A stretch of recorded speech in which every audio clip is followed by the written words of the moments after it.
Well, welcome back to our Leadership and Teams class. Now what I want to do is I want to move into an entirely new topic. I want to take a look at foundations of early leadership. Foundations of early leadership, and we're going to take a look at some of the early schools, early thoughts about leadership, to give you an idea of some of the earlier studies, some of the earlier thoughts about leadership.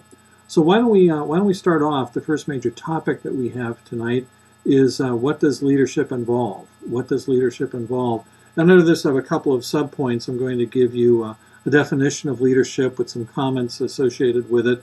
And then I'm also going to put in another subpoint here with regard to what do followers seek? Followers seek leaders who do what? And we'll take a look at that. But let's start off with a definition of leadership. And, one of the things, again, if this were a live class, I'd be asking you folks before I give you what the textbook says, what's your definition of leadership? We all have an idea of what it is. We all have our own definition of it. So, what's your definition? Because I'm going to give you, as I say right now, I'm going to give you the textbook's definition and compare it. Compare what your definition is to the textbook's definition. Doesn't mean the textbook's right and you're wrong. In fact, it might just be the opposite. But at least these are some comments that you can have, the food for thought with regard to it. So let's take a look at definition of leadership according to your textbook. It's a social influence process. A social influence process in which the leader seeks the voluntary participation. A social influence process in which the leader seeks the voluntary participation of subordinates in an effort to reach organizational goals. Seeks the voluntary participation of subordinates in an effort to reach organizational goals. Now, I want you to think about that topic.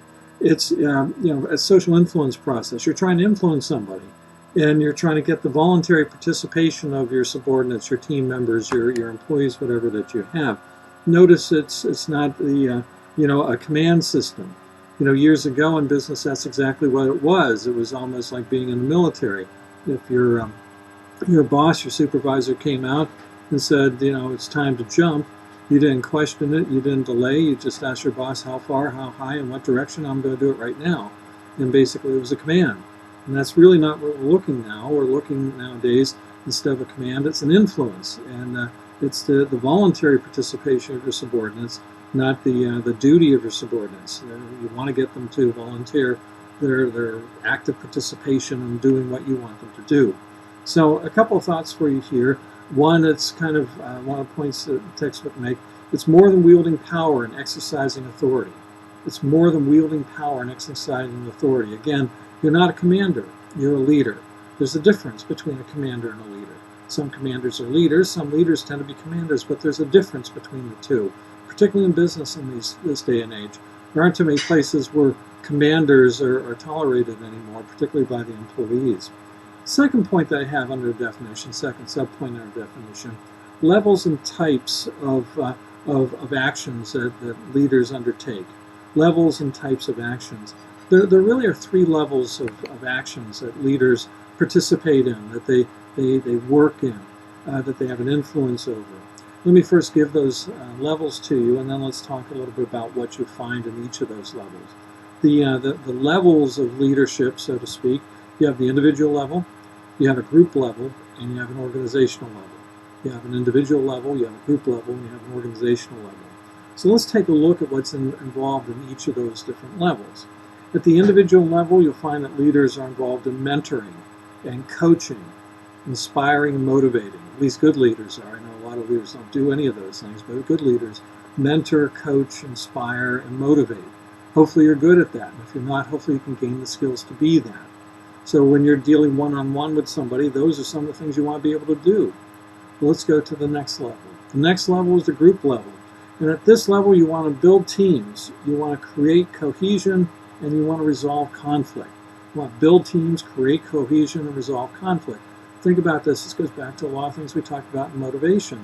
We're no longer, it's an I and me, it's we and us. So you're trying to build that team. The team building that we heard in Uchi's Theory Z pops up here. You want cohesion, and when you have multiple parties on a team, conflict's going to arise. Hopefully it won't. Hopefully you have a great team and everybody loves everybody. But sooner or later, even on the best of teams with the best of people, you're going to have conflict. So another thing you have to do as a leader is you have to resolve it.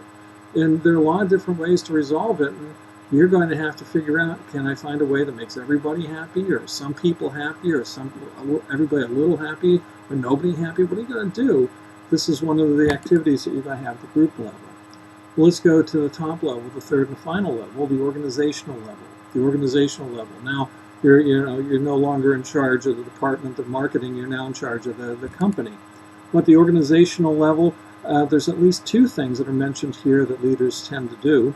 One, you're going to build culture, the culture of the organization. That's really impacted greatly by who's on top of the organization, who are the leaders that we have. And you're also going to create change, or lead your company through change. And you remember from our lecture a couple of days ago that leading change, managing change isn't easy. There's some models to help you, but it's still not easy. So at the organizational level, you're going to build culture. That's not easy. It's a major undertaking. It takes a long time, and you have to, reach everybody and all the nooks and crannies, etc. And then also you're going to create change. So again, we have these three levels: individual, group, and organizational level. The final comment that I have under the definition, the final subpoint under the definition, is that leadership often involves knowing the strengths and weaknesses of oneself, one's team, and one's opponents. Knowing the strengths and weaknesses of oneself, one's team, and one's opponents. I mean, think about that. Isn't that important? Let's say, for example, that with regard to your leadership style, you recognize that you're really good in a lot of areas, but maybe with regard to the quantitative aspect, maybe that's not you. Well, if that's the case, if you have that shortcoming, you better get some people on your team who are really good in quantitative skills to help you out with regard to that. Let's take a look at your team that you're looking at, the followers that you have. Let's say on your team, there's a couple of weak spots and there are a couple of strong spots. You want to know those, right? For example, we'll go back to when I was managing youth baseball. I could get up there and I could recognize, hey, I've got some really fast outfielders. These guys are going to be out there and they're going to catch the ball. Doesn't matter where it's going. We're going to have real good coverage in the outfield. They have really pretty good arms. So I'm great there. But you know what? When we come into the infield, got a problem. I really don't have anybody at third base who has a really good arm to get it over there. So should I bring in one of my outfielders who has a good arm? Or should I keep the outfielders with the speed out there? Because the third baseman doesn't really necessarily need a lot of speed. What am I going to do there? I have to know my strengths and weaknesses on this team. And then lastly, it says you have to know the strengths and weaknesses of your opponents. Well, isn't that true? Let's say, for example, my team is going up against another team, and I recognize that the other team is loaded with lefties for some reason. But I recognize, okay, with lefties, is there some way I can take advantage of that? Or let's say I have the other team I'm playing, and they're missing a couple of players. What players are they missing? Maybe I've scouted the team and I recognize that their pitching they have really good starters, but their relief pitchers are bad. So one of the things I'm going to do as I start to put together my game plan is I'm going to take a look at the competition. And even though I'm giving the example of a baseball team, a youth baseball team, you do the same thing with regard to the competition that you have in business. With regard to Walmart, it's taking a look at Target. What do we have to do there, and Amazon, etc. It's trying to find the strengths and weaknesses there as it puts together its strategy. So again, here what you're looking at here is this concept of strengths and weaknesses. And again, yours too. I mean, when you get up in the morning, one of the first things you do is you look in the mirror. And when you look in the mirror, you should ask yourself, or at least think, what am I good at? What am I bad at? What are my strengths and what are my weaknesses that we have here? I don't know if any of you have seen a series of movies that came out probably in the 1970s called Dirty Harry. It was about a detective, police detective in San Francisco named Harry Callahan. And he was played by an actor named Clint Eastwood. You might have heard of him. And what we saw with regard to Dirty Harry is he got the name because he was a cop that got things done, not necessarily always following the book, and that's where the dirty part came out. There was a scene in one of his movies, though, where he came out kind of with regard to this. And he actually said it at least twice in the movie, but towards the end is where it really stands out. He had, somebody in the organization who was really bad, and Harry was chasing that person, and the person, it looked like the person was getting away. At the very end, Harry was able to get the person's car blew up or something like that. And one of the things that Harry said, and it's not gender neutral because it was talking about the person who died, and the person who died was a man, but you can make it gender neutral. Let me say what Harry said, though. He said a man has to know his weaknesses, and I would change that to a person, whether it's a leader has to know his or her weaknesses, because if you're going to be a good leader, you have to recognize you're not all powerful. You've got some good things, you've got some bad things. You have to find a way to balance and fill in the holes, etc. You have to find a way to make everything fit. Still in this concept of what does leadership involve, the last of the major points that I want to take a look at is there's a topic in the textbook saying followers seek leaders who, and then you fill in the blank. If you're a follower, what do you want your leader to do? What type of leaders are you looking for with regard to it? And I think that, again, if we were in class, we could go around and have all of you, put in some of your thoughts and come up with a fairly great list on it. Let's take a look at some of the things that the textbook has concluded. My guess is it's a shorter list than you would have come up with, and you would have had other things, and those are good. But let's see what your textbook says, too. Your textbook says that followers seek leaders who, 1, create feelings of significance. Create feelings of significance. In your organization, you want to feel important. You want to feel meaningful. I'm not just coming in here every day, and it doesn't matter if I'm here or not. You want to feel important. I'm meaningful. The people on the team look at me and say, "Oh, thank goodness, he or she's here today." Another of the points, the second point, followers seek leaders who create community. Create community. Create a sense of unity. Create a team feeling, a family spirit, or whatever. They bring everybody together in the organization that you have. And finally, followers seek leaders who create excitement. You want to be engaged wherever you're working. Your employees want to be engaged. Your employees want to be energized. They want you to engage them and energize them. Now, I want you to think about this. And it might be happening in this class right now, but I'm sure it's happening in a lot of other classes as well, or at least it has. Think about classes that you go into and you're completely bored. You're completely bored. It doesn't just drive you nuts. I mean, you're looking at your phone, you're thinking of other things. It's just a horrible class. You can't wait for the professor to say, "Hey, time's up," and leave, or if it's back in high school, for the bell to ring or whatever. Absolutely horrible. But one of the big problems is you weren't engaged. You weren't energized. This was just a complete boring experience. Well, think about this. Your employees can also get bored. So one of the things you have to do is you have to engage them, and you have to energize them. So employees are looking for that with regard to their leaders. So that finishes up the first major topic here. What does leadership involve? And we took a look at a definition of leadership, and we took a look at what followers are seeking in leaders. Let's now go on to the second major topic. And the second major topic talks about trait and behavioral theories of leadership. Trait and behavioral theories of leadership. Let's take a quick break, and we'll get into trait and behavioral theories of leadership. Okay, let's now take a look at some of the early theories, and we're going to look at trait and behavioral theories of leadership.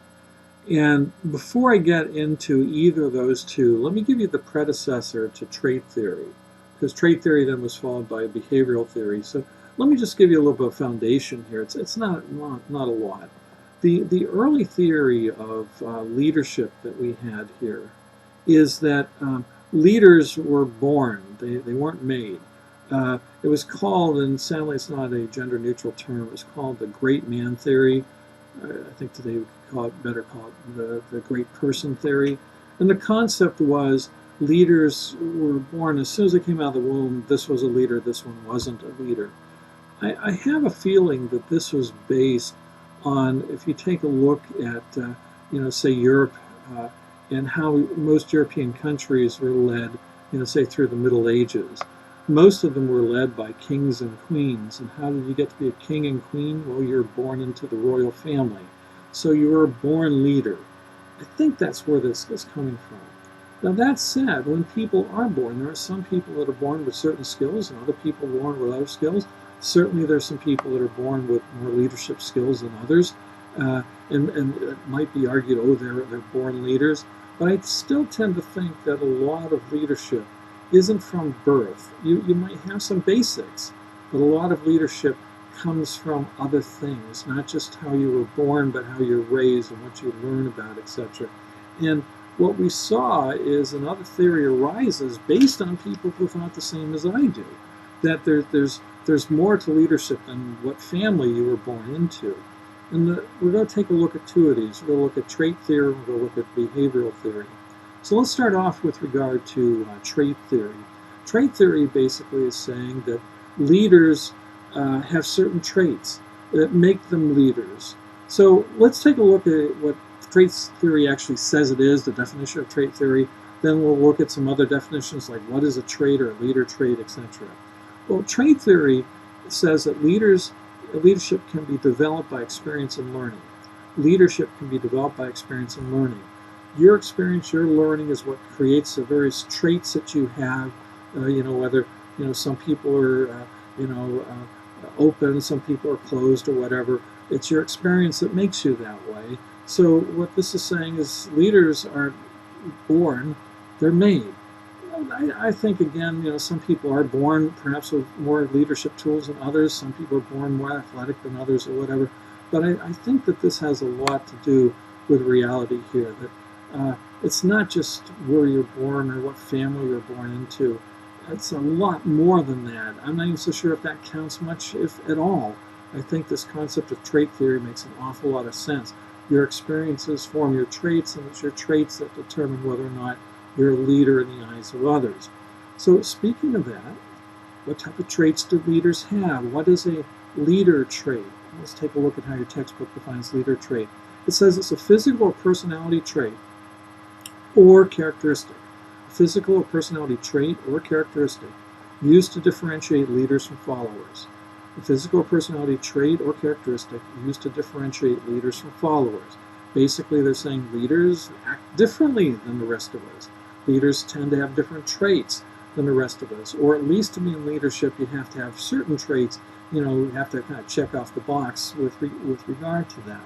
Now, given that, there have been at least 2 studies that have been put together looking at leaders and traits, etc. And the first of these studies was done by someone by the name of Robert Lord. And he said that people create within themselves a prototype of what they expect a leader to be. They create within themselves a prototype of what they expect a leader to be. So over time, as you have your various experiences, your brain comes up with an idea of this is what a leader should be, particularly this is what a good leader should be like. We create this prototype. Now, one of the things I would suggest that you do at this moment, just you can pause this video if you want. If you were in class, I would have this as an exercise. What I'd like you to do is I'd like you to just pull out a scrap sheet of paper, and I'd like you to write down a list of those traits that you think good leaders have, or at least should have. Now, someone might not have all of them, but most leaders hopefully will have most of them. So why don't you write down a list of leadership traits that leaders have. Let's take a look at that list. Now again, because it's online, I can't really look at it, etc., and we can't compare with your colleagues in the class. But go ahead and write down that list. Now, Robert Lord said that people are perceived to be leaders, based on these prototypes we put together. People are perceived to be leaders when they exhibit traits related to. People are perceived to be leaders when they exhibit traits that are related to. And he came up with 3 things. I think it could come up with 20 or 30 or whatever.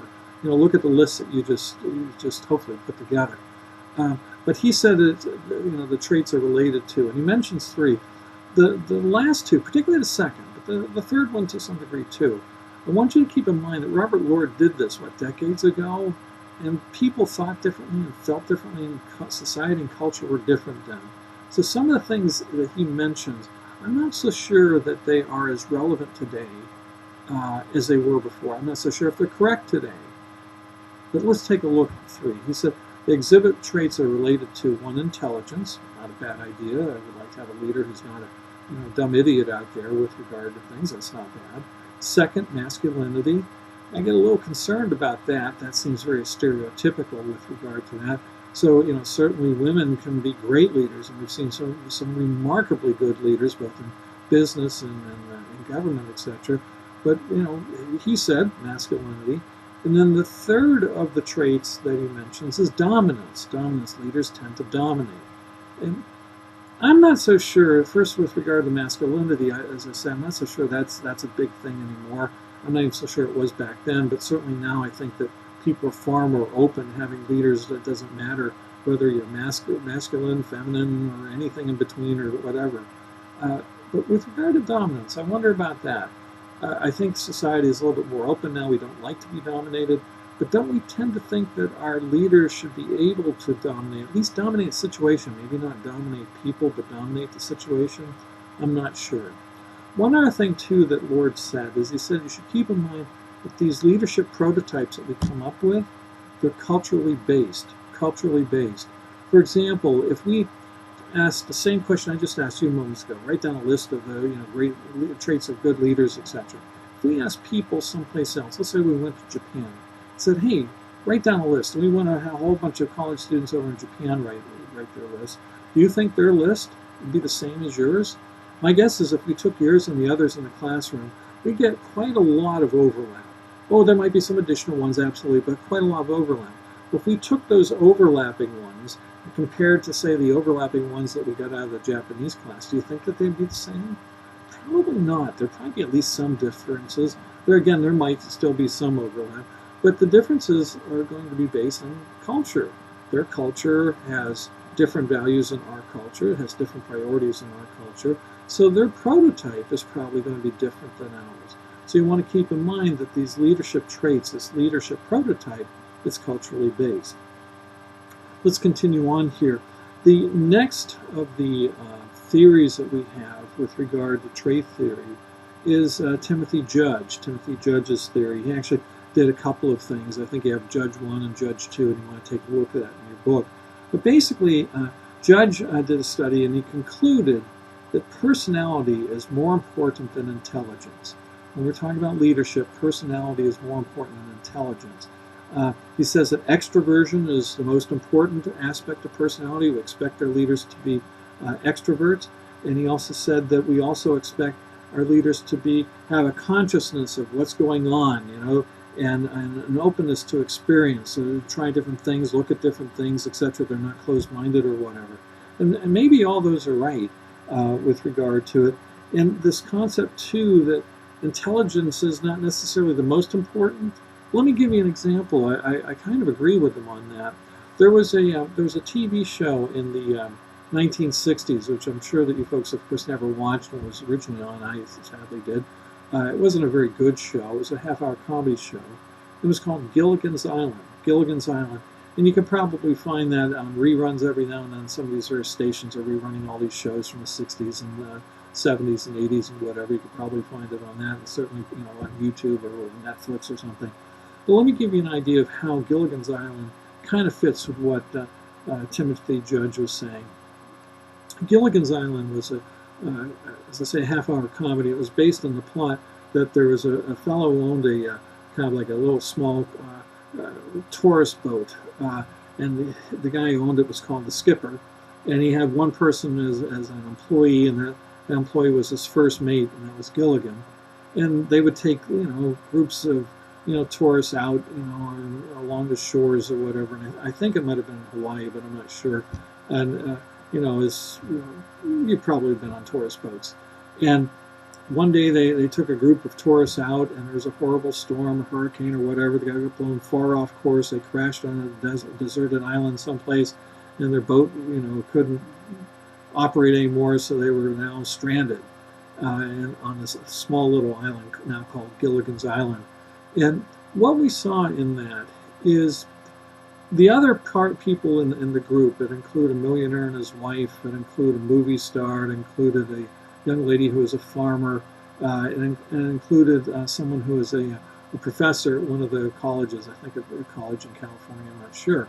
And the interesting thing is, in virtually all of Gilligan's Island episodes, and somehow the show was on for, I don't know, at least 3 years, and probably longer than that.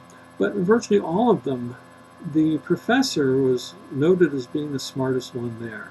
They would go to him, and virtually everyone would questions, how do you do this, and what should we do about that, and what did you hear about this, that, and the other, etc.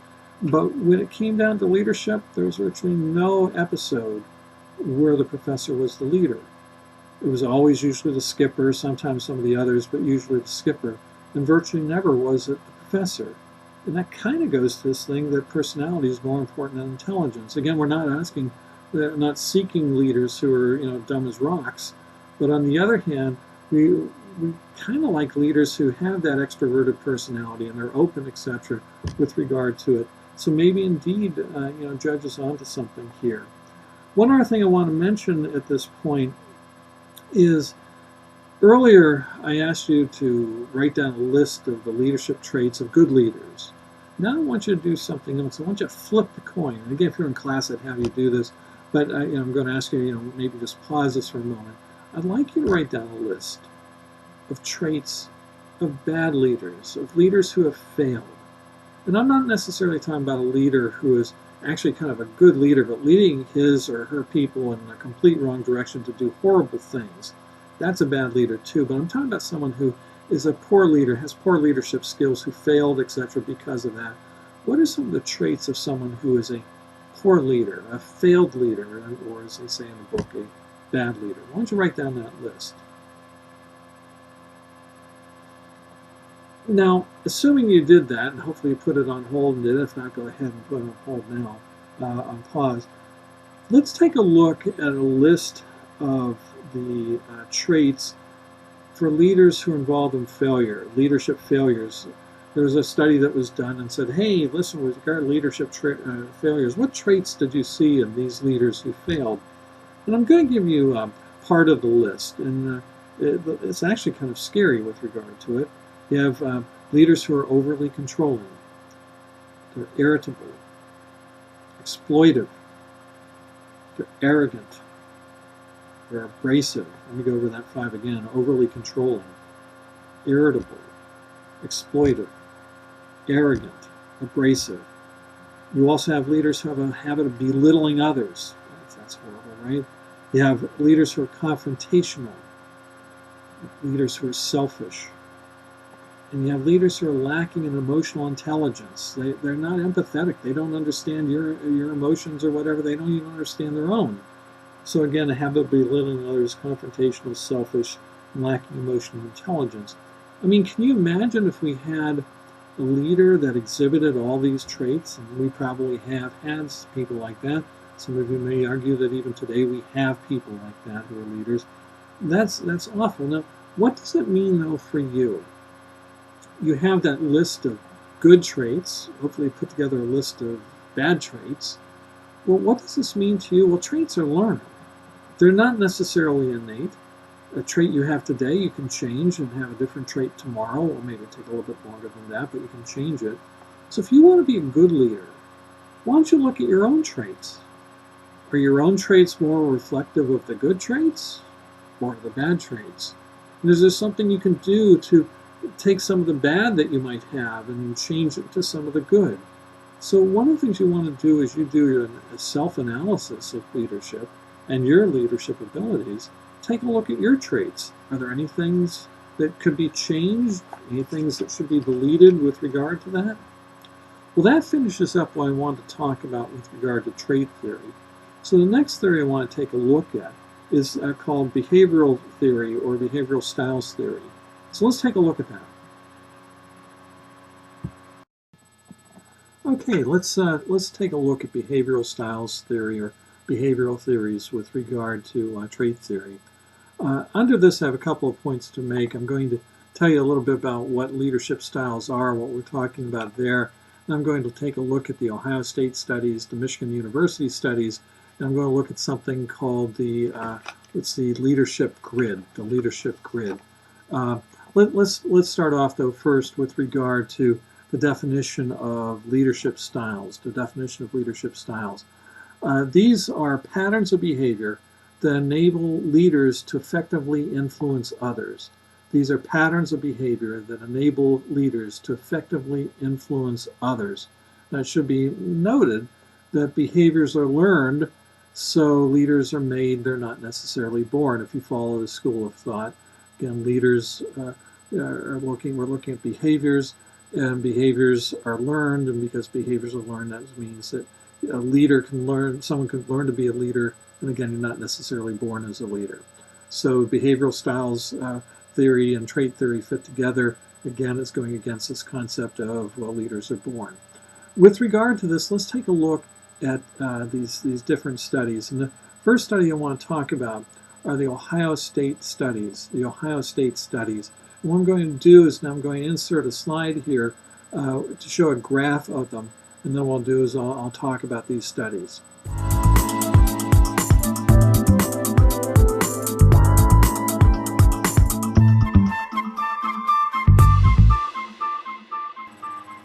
Now, if you take a look at that graph, that slide that I have there, you'll see that the Ohio State studies say that with regard to leadership behavior, there are two dimensions that we should be looking at. And we can basically plot virtually every leader based on his or her behaviors and these two dimensions on that chart that you saw. You have high and low for the two dimensions. So what are the two dimensions there? Well, one's consideration. Consideration.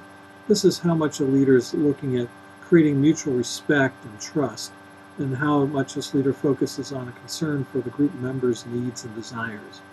In creating mutual respect and trust, we're focusing on our concern for the group members' concerns and desires.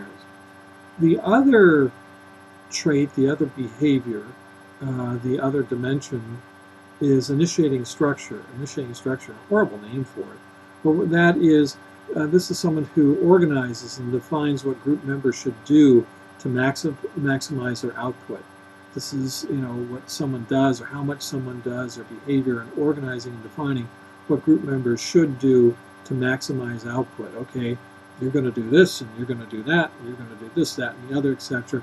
That's that initiating structure. So the first of these three studies that we're going to look at, the Ohio State studies, looked at those two dimensions. Now let's move to the next study that was made, and this is the University of Michigan studies. This is Michigan versus Ohio State. We've got the Buckeyes here, going up there, against the Wolverines. So Michigan came out, and let me now insert a slide for the Michigan University studies. And what you should do is take a look and see what differences and similarities you see between this and the slide that I just put in with regard to Ohio State studies.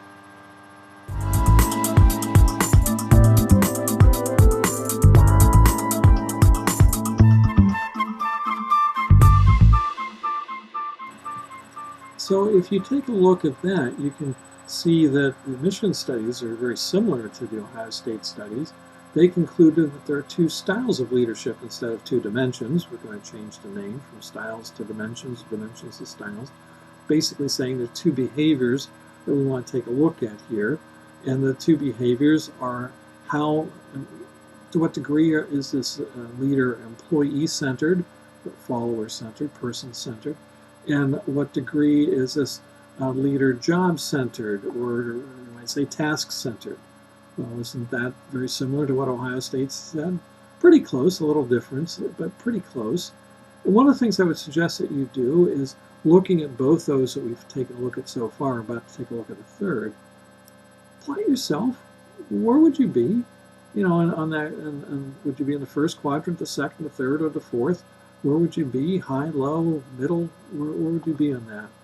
Well, now let's go to the third and the final of the behavioral models that we're going to take a look at. And this is called the leadership grid. The leadership grid. So let me now insert a slide here, a graphic here, showing the leadership grid.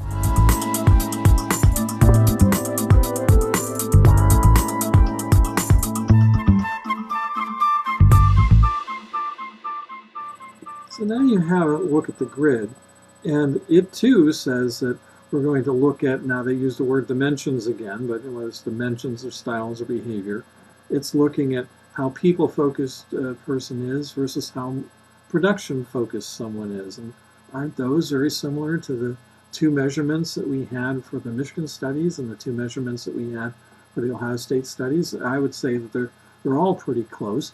So that must mean that with regard to your behavior as a as a leader in business, those various dimensions or behaviors or styles or whatever are pretty important ways to measure yourself. Where do you fall on this?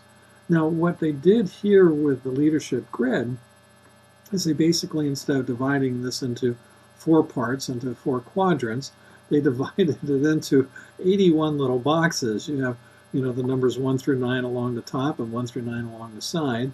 And then they went through, and besides trying to plot yourself on this, they actually came up with some identifications, some labels, some tags for some of these. So let's take a look at some of the tags they have. I'm just going to give to you 5 of them.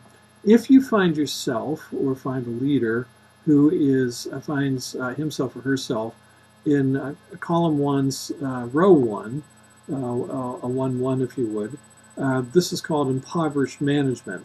That means you don't care about people and you don't care about production, so it's impoverished management. Alternatively, if you find yourself in the position of a 1-9, with regard to production you don't really care, but with regard to people you're off the charts, this is called country club management. Country club management. We're going to have a great time. I don't care if we produce or anything, but everybody's going to have a good time because I'm worried about people. I don't care about production. The kind of flip side of that is someone who is a 9-1. A 9-1.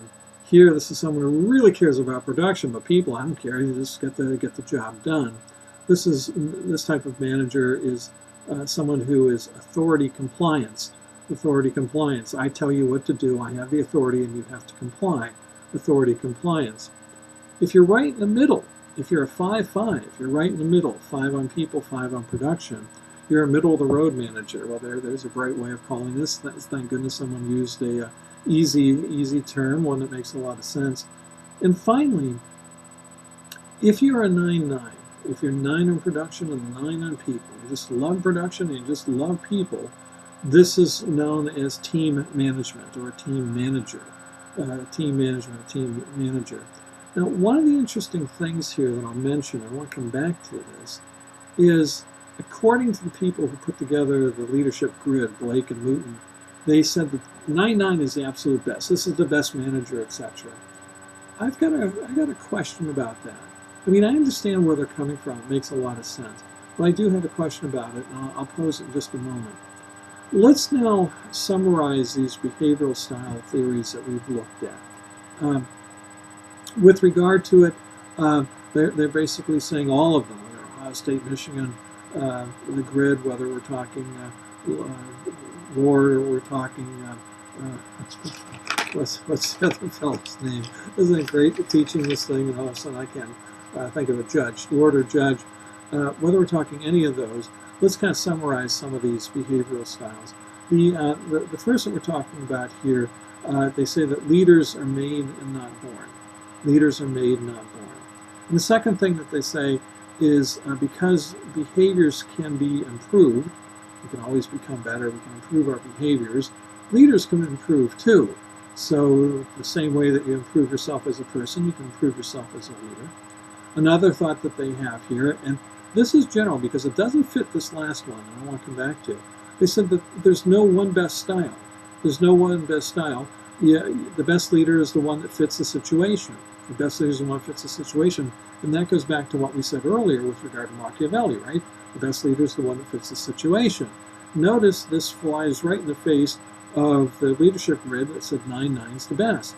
And I can understand where they're coming from, but there may be times that a 9-1, an 8-3, a 7-5 will be better. So it just depends on what fits the situation. I'm not so sure that I would say that 9-9 is the best.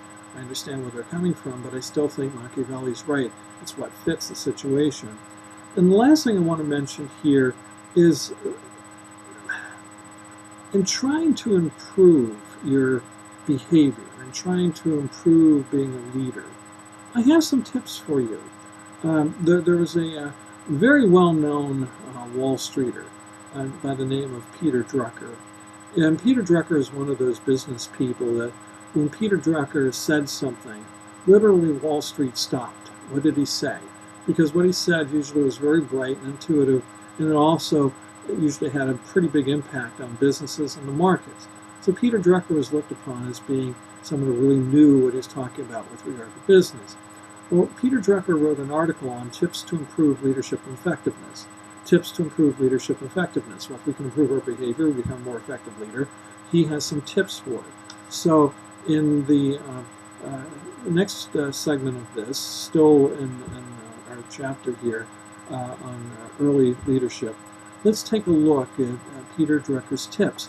They indeed make some sense, and if you follow them even in part, it might help you to become a better leader. So let's take a look at what Peter Drucker had to say. Okay, so let's take a look at what Peter Drucker says, some of his tips for you to improve your leadership effectiveness. Let me mention that Peter Drucker basically makes 4 major points, or has 4 major points to his thoughts here, to his tips, and that's how I'm going to deliver them to you. The first major point is deciding on a plan. If you're going to be a leader, you have to decide on a plan. And he has 3 sub-points here associated with it. You should analyze the situation, take a look at what's going on inside your firm and in the environment, and try to figure out where you are, where you want to go, and given your firm and the environment, how you're going to get from here to there with regard to it. So you want to analyze the situation. You want to determine what needs to be done. How are we going to get there? What are we going to do? Do we have to build an ark to get there? What are we going to do? And then you want to determine the right thing to do for the welfare of the organization. The right thing to do for the welfare of the organization. I mean, think about that. That is indeed, today it sounds normal. Shouldn't we make decisions based on the welfare of the organization? We probably still have many people who don't. But, back when Peter Drucker wrote this, talking about the welfare of the organization was probably something fairly unique. And yet he said it. And it was, really pretty important with regard to that. So that's the first step, deciding on the plan. The second point, the second major point that he makes is that now you want to do is you want to convert that plan into effective action. Convert the plan into effective action. I mean, I want you to think about this. Let's go to New Year's Eve. How many of you at any time over the years on New Year's Eve made some resolutions? Oh, next year I'm not going to drink as much, I'm not going to smoke as much, I'm going to exercise more, I'm going to eat better. And, New Year's starts and, maybe that first day you have a couple of slips-ups or whatever, but, for the next, couple of days you're okay, but by the end of the week you're drinking like a fish and you're smoking and you're not exercising and you're, eating all sorts of fast food or whatever. If you think about it, what good then was the vision that you had, the plan that you had, the resolution? Nothing was really all that good about it. Maybe it helped you for a couple of days, but in the grand scheme of things, it was pretty much meaningless. So what you want to do is you want to take whatever plan that you've come up with and you want to convert it into effective action. That's where the value of the plan comes from. So let's take a look at some of his steps or thoughts, subpoints, with regard to converting your plan into effective action. The first suggestion he has is you want to develop action plans. Key word there, action. This is not just some plan we're writing, we're going to put on the shelf, it's never going to happen. These are action plans. These are things we're going to do. What action do we have to undertake? You're going to develop action plans that specify a couple of things. Some of the thoughts he has that you want to specify. You want to specify the desired results. This plan is going to get us where, get us to do what. You want to specify probable restraints. Some of the barriers we have to cross, and we might not do this or that, and better be careful, it might rain tomorrow, whatever. Some of the restraints. You probably also want to address future revisions. Listen, shouldn't I have a plan B in this? If things don't work out, and in the future, after I get here, what am I going to do? What about future revisions? Another suggestion you should have in these action plans you develop, you should have what he calls our check-in points. Check-in points. Think about it. There's a buzzword in the strategic management realm called objectives. Most people think of objectives and the word goals as being interchangeable, but they're really not. A goal is the end objective, so to speak. A goal is to get a touchdown. But the objectives are, okay, we want to go 10 yards on this plane, 3 yards on that plane, over here, etc. So objectives are the stepping stones to accomplishing your goal. Well, think about this. The check-in points probably should be your objectives. When you finally reach the objective, stop. Before you jump into the next one, take a moment, look around, say, hey, did it work? What worked? What didn't work? Should I change things? How are things going? Am I ahead of schedule, behind schedule? Am I going in the right direction, etc.? Some check-in points. The last suggestion he has here with regard to developing action plans is you want to put into your plans the implications on how one should spend his or her time. So the people in your organization put in there, this is what you're going to be doing. This is how you're going to be spending your time. Give them an idea with regard to that. I want to add something else, and he kind of alludes to it, but he doesn't specifically say this. I want you to think about something here. How often, for say, a class that you have here at Penn State, you have an assignment, and it's not due for a number of weeks, and your professor has told you, oh, you should start early because it's going to take you a while. Yeah. And if you're like me, you usually waited until 10 o'clock the night before to do this big project or whatever. And one of the reasons you've delayed, one of the reasons you procrastinated, is really hard to get started. But once you did start at 10 o'clock in the evening on the night before it was due, after you start doing it, it's amazing how often some of the pieces start to fall into place and you start making accomplishments and you start moving along.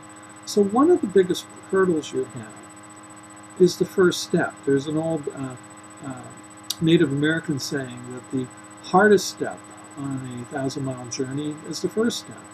So one of the suggestions that he mentions in his readings kind of generally, and I'll mention to you more specifically, is when you put together these action plans, make sure you're very specific on what the first step is and also how to do it. Because if you can get people past the first step, just like if we can get you started on that long-term project, once you get past that, hopefully things start to get a little bit easier and you're able to move forward and get some momentum going and make some accomplishments. So I highly recommend doing that. He does too. So with regard to his second point here of converting your plan into effective action, he had 4 subpoints, and the first one was develop action plans. And we just talked about it. Let's take a look at the second subpoint. Second subpoint on turning your plans into effective action is you want to take responsibility for your decisions. You want to take the responsibility for your decisions. The old sign that I think Harry Truman had on his desk, President Harry Truman had a sign, the buck stops here. I'm responsible. You want to take responsibility for your decisions. Don't pass it off on others. Don't blame others and other things. Take responsibility for your decisions. The third subpoint in this conversion process is you want to make sure you communicate your plans, your action plans, and give people the information they need to get the job done right and on time. Communicate your action plans and give people the information they need to get the job done right and on time. How many times have you done something, whether it's a project for a class or work at home or some place you're working, and you're supposed to do something, and it's not until the last minute that somebody gives you some critical information, and maybe it's even too late. They tell you about it. It's like, you tell me now? Where were you a half hour ago? Where were you yesterday? So you want to communicate your plans, let people know what the plans are, and make sure they have the information that they need to get the job done right and on time. And the fourth subpoint on this conversion process that we have is an interesting thought with regard to leaders and maybe attitude and characteristics. You want to focus on opportunities rather than problems. Focus on opportunities rather than problems. Every problem that comes your way has opportunities inside it. It can be an awful problem, but there's usually an opportunity. It's this concept of, do I look at something as a glass half empty or the glass half full? One of the things he's saying here is you don't want to sweep the problems under the rug, but you want to look at change as an opportunity and not a threat. Hey, this is an opportunity. It's not so much a threat. Let me do this. Let me do that with regard to it. Really great idea. Again, this positive concept of positive thinking, etc., can certainly help out with regard to being a leader. Well, that finishes the second of the 4 steps, converting the plan into effective action. Let's go to the third step, the third main point under Peter Drucker, and that is you want to make the whole organization feel responsible. You want to make the whole organization feel responsible and accountable for what's going on here. And basically, one of the things I'll say here is an example of a case for you here. I might show it here. You've probably heard of HP, the company HP. A number of years ago, HP went through at the time what was the largest tech merger in history, and maybe in current dollars is probably still the largest or close to the largest tech merger. And it was undertaken by the CEO of HP at the time, a lady by the name of Carly Fiorina. You might have heard her name. She ran for office in California. I think she ran for president at one point. And Carly was in charge of HP, really brilliant lady here, and she decided that this merger with HP with another was kind of a competitor in the tech industry was the best idea for HP. But there's a lot of pushback on this, and a lot of people at HP hated the idea, and nothing really ended up happening. And basically, Carly ended up either quitting or being fired, depending on who you talk to, within about a year and a half, 2 years after that. And there's so much talk about, well, she got fired or she got asked to leave or whatever. She left because this merger was horrible and it wasn't going to work or whatever. And they were looking for somebody to replace her, and they found a fellow that they decided to hire named Mark Hurd. And Mark was one of these type of people that generally wasn't necessarily known as a really nice person, but one of these people who focused on getting things done. In the people versus production thing that we looked at, he'd probably be really pretty high in production, but from what I've heard, I never met him, but from what I heard, probably not the highest with regard to people. So he goes in, and everybody thought when he became the replacement CEO at HP that one of the things he was going to do is undo the merger. This was a horrible thing or whatever. In fact, he had even said it was horrible and that it probably should be undone. But instead, he actually took the merger and he made it closer. He made the two companies merge even tighter, got them more interlined, etc. And it turned out to be a great success. All of a sudden, HP was, from that point onward, was making oodles of money. Stock price rose. It was amazing. And he was interviewed a lot by people saying, how did this happen? What did you do? It was a horrible decision to merge, wasn't it? You even said that. And he came back and he said, no, it wasn't. Actually, after I got in here and I saw what was going on, I actually thought it was probably one of the most brilliant decisions I'd seen. Carly making this decision was great. And they said, well, then why was she booted out? What did you do differently, etc. And he said, basically, amongst other things, that he thought she had not made the merger really work. She had not pulled the two companies together as tightly as they should be. And she tried. It wasn't that she didn't try, but there was a lot of people at HP that just didn't necessarily want to do it. That resistance, we remember talking about resistance to change, there was a lot of resistance, much of it subtle, and they just weren't getting things done. So he said what I did is I went around and I made everybody responsible. If things didn't get done right, he said, I went around, I fire them. I demote them. He said that I made everybody accountable. And he says, amazing how much can be done when people all of a sudden find themselves being accountable. Well, I'm not necessarily saying you should make people accountable and say if you don't do it, you're fired. But alternatively, think about what he did. He made the people in the organization feel accountable and responsible for their jobs. And you know what? They ended up getting their jobs done. So if you're going to try to implement this plan, which is important, you need the people in the organization to implement your plan, just like Carly needed them to implement the merger, then one of the things you probably want to do is what Mark Hurd said to do, maybe in a different way, but you want to make people responsible and accountable. Well, let's go to the final major topic that we have here from Peter Drucker, and that's called the manager's rule. The manager's rule. This is, to me, one of those things you hit upon and you say, geez, why didn't I think of that? And you think, maybe I did. I was just too stupid to recognize it. And the manager's rule is that you should listen first and speak last. Listen first and speak last. And it's amazing how many people, and particularly how many leaders, don't do that. Listening is not necessarily one of the top skills that a lot of people have. And yet here they're saying you should listen, and you should listen first and speak last. And I had a student years ago at Pitt, I think it was a business communications class I taught, that said something that was so enlightening and related to this. She said that she had a grandmother, a really wonderful grandmother, who had given her all sorts of great advice from the time she was a little girl as she grew up or whatever. very wise lady she was. And one of the things that she had said to this young girl, this student I had, but when she was much younger as a child, she apparently talked a lot. And the grandmother turned around one day and she said something along the lines of, "Young lady, you were born with 2 ears and one mouth, so you should listen twice as much as you speak." And you know what? That kind of fits this. Listen first and speak last. Oftentimes you'll find that by listening, you'll understand the problem better, you'll be given information on how to solve the problem, and then you'll come up with a much better solution for the problem. So again, if you want to be a good leader, listen first, speak last. Or as we said, you have 2 ears and one mouth, so you want to listen twice as much as you speak. Well, that finishes up what we wanted to talk about with regard to Peter Drucker and also the early management theories that were out there.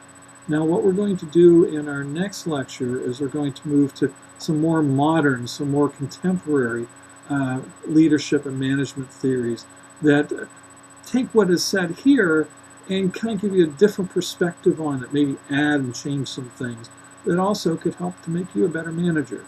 So I hope you enjoyed this lecture. I hope you're enjoying the class so far. But again, if you have any questions, even though this is an async class and I don't get to see you and you get to watch my videos and get bored to death as you're listening to them, don't hesitate to reach out to me. Shoot me an email or whatever. We can connect on the phone. We can connect, on Canvas or something like that, Zoom, whatever it might be. And if you have questions, you have any concerns, you need some clarification, I'm here for you.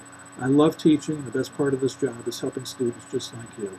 With that said and done, here right now, it's in the evening for me, so I'm going to say goodnight to everybody. And in our next lecture, as I say, we'll be taking a look at some more modern theories of leadership. Good night, everybody.